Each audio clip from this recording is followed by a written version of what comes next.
Viagem ao Centro da Terra, Júlio Verne, capítulo 38. Para compreender essa invocação do meu tio aos ilustres estudiosos franceses, é preciso saber que um evento de grande importância para a paleontologia ocorreu algum tempo antes de nossa partida. Em 28 de março de 1863, algumas escavadeiras que trabalhavam sob a direção de Boucher de Perthes nas pedreiras de Moulin-Quignon, perto de Abbeville, no departamento de Somme, na França, encontraram um maxilar humano 4 metros abaixo da superfície. Foi o primeiro fóssil desse tipo já desenterrado. Nas proximidades foram encontrados machados de pedra e pederneiras talhadas, coloridos e revestidos pelo tempo com uma pátina uniforme. As repercussões dessa descoberta foram grandes, não apenas na França, mas também na Inglaterra e na Alemanha. Vários cientistas do Instituto Francês, entre eles os senhores Milne-Edwards e de Quatrefages, levaram o caso muito a sério. Provaram a autenticidade irrefutável das ossadas em questão e se tornaram os advogados mais fervorosos do processo do maxilar, como fora chamado em inglês. Geólogos do Reino Unido, que deram o fato como certo, senhores Falconer, Busk, Carpenter e outros, logo se juntaram a cientistas da Alemanha. Entre eles, nas primeiras fileiras, o mais enérgico e entusiasmado era meu tio Lidenbrock. A autenticidade de um fóssil humano da era do Quaternário parecia, portanto, irrefutavelmente comprovada e admitida. Essa teoria, de certo, encontrou um oponente obstinado no Sr. Elie de Beaumont. Esse estudioso de grande autoridade sustentou que o solo de Moulin-Quignon não pertencia ao dilúvio, mas a uma camada mais recente, e, concordando com Cuvier, recusou-se a admitir que a espécie humana era contemporânea dos animais da era do Quaternário.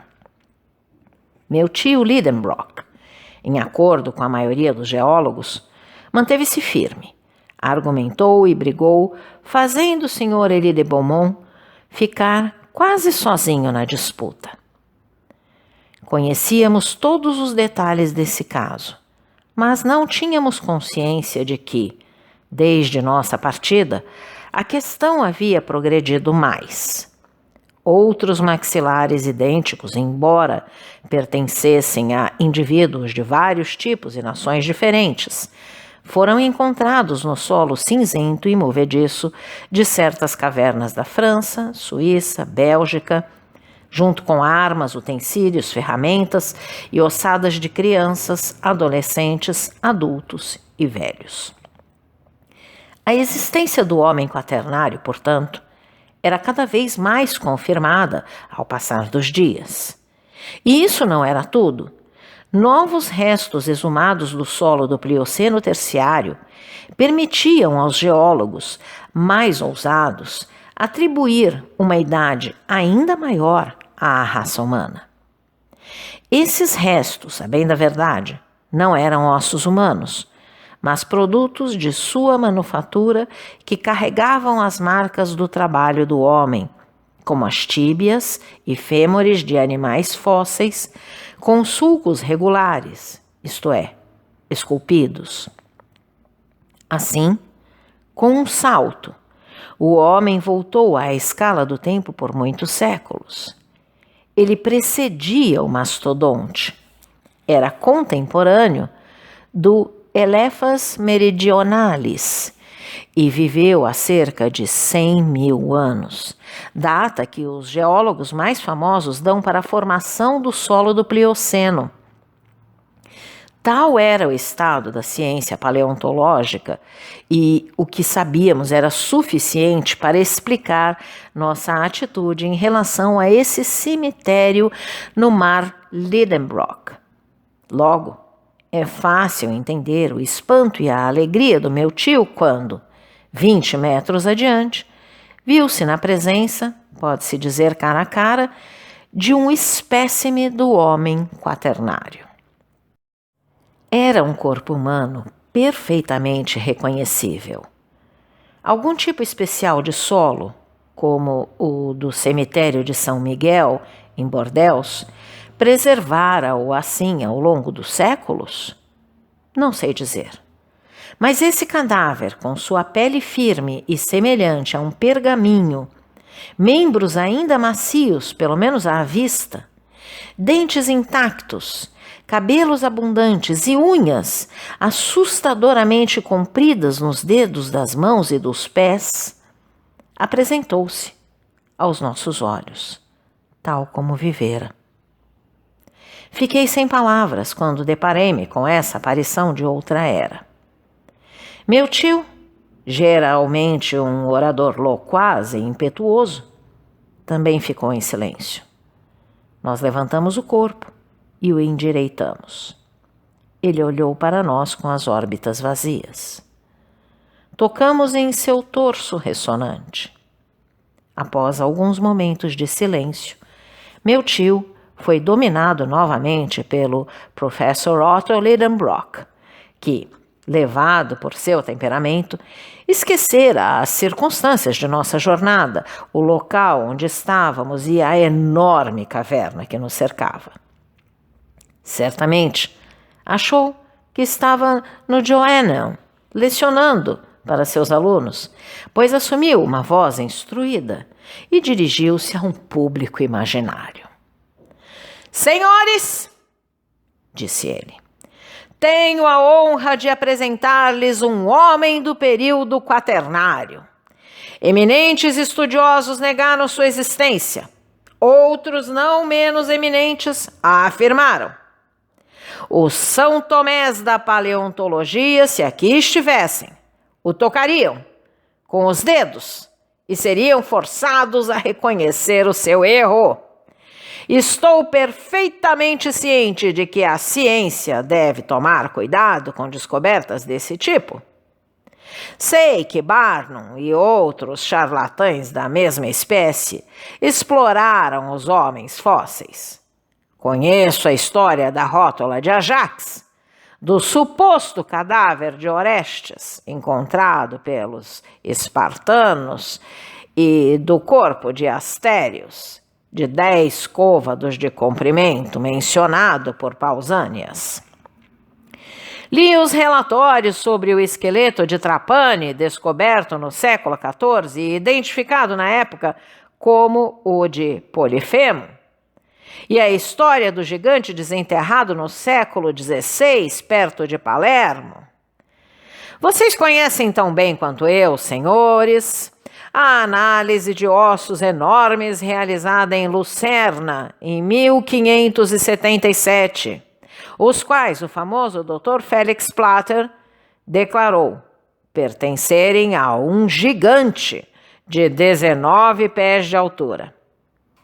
Devorei os tratados de Chassaignon e todas as dissertações, panfletos, discursos e réplicas publicadas a respeito do esqueleto de Teutobochus, rei dos Cimbrianos e invasor da Gália, escavado em um areal do Delfinado em 1613.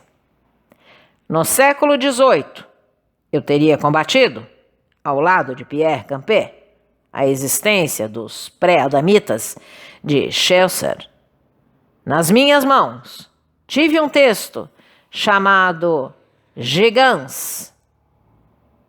Aqui reapareceu a enfermidade natural do meu tio, que em público não conseguia pronunciar palavras difíceis. Um texto chamado Gigans. Ele não conseguia prosseguir.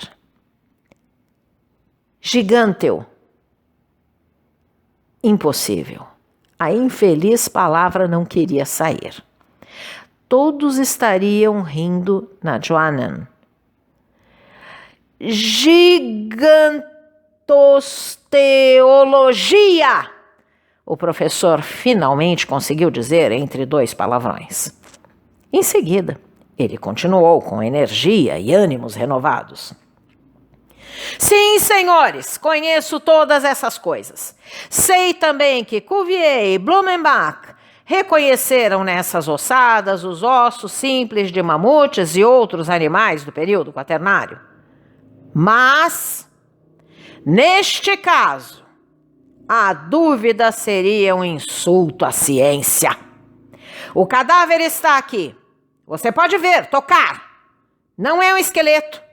É um corpo intacto, mantido unicamente para um propósito antropológico. Tomei o cuidado de não contradizer essa afirmação. Se eu pudesse levá-lo em uma solução de ácido sulfúrico, prosseguiu meu tio, seria capaz de remover todos os pedaços de terra e as esplêndidas conchas que estão incrustadas nele. Mas não tenho esse precioso solvente em mãos. No entanto, do jeito que está, este corpo nos contará a sua própria história. Aqui, o professor pegou o cadáver fóssil e o manipulou com a habilidade de um showman. Como vocês podem ver, ele retornou, ele não tem nem 6 pés de comprimento e estamos longe dos supostos gigantes. Quanto à raça que pertence, é incontestavelmente caucasiana, é a raça branca, a nossa. O crânio deste fóssil é regularmente ovoide, sem maçãs do rosto proeminentes ou mandíbulas salientes. Ele não mostra sinal do prognatismo que diminui o ângulo facial. Meçam esse ângulo. É de quase 90 graus. Mas vou ainda mais longe nas minhas deduções e ouso dizer que esse espécime humano pertence à família jafética, que se estende das Índias até aos limites da Europa Ocidental. Não sorriam, senhores. Ninguém estava sorrindo, mas o professor estava acostumado a ver sorrisinhos se espalharem durante suas sábias dissertações. Sim, ele prosseguiu com nova energia. Este é um homem fóssil, um contemporâneo dos mastodontes, cujas ossadas se amontoam neste anfiteatro. Mas, se você me perguntar como ele veio parar aqui, como as camadas onde ele estava enterrado deslizaram até essa cavidade enorme do globo, não me permitirei responder. Sem dúvida, ainda no período quaternário, ocorreram revoltas consideráveis na crosta terrestre. O resfriamento gradual do globo criou rachaduras, fissuras e falhas, pelas quais é provável que parte do solo superior tenha cedido.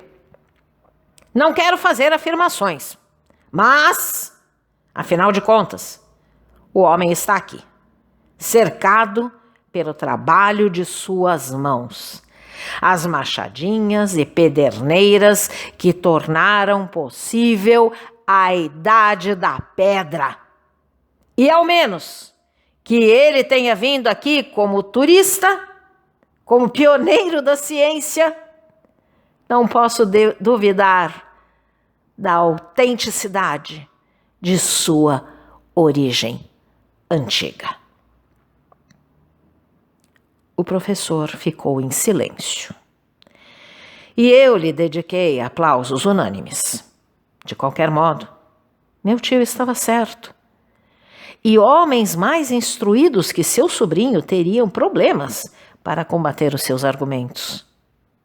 Outro indício: esse corpo fossilizado não era o único no imenso cemitério. Encontrávamos outros cadáveres a cada passo sobre aquela poeira, e meu tio podia escolher o mais maravilhoso entre eles para convencer os incrédulos. De fato, as gerações de homens e animais misturados naquele cemitério eram um espetáculo incrível. Mas havia surgido uma séria questão que não ousávamos responder. Esses seres deslizaram para a costa do mar Lidenbrock através de uma agitação no solo, quando já reconduzidos a pó? Ou eles preferiram morar neste mundo subterrâneo, sob esse céu artificial, vivendo e morrendo como os habitantes da superfície? Até agora, apenas monstros marinhos e peixes apareceram vivos para nós.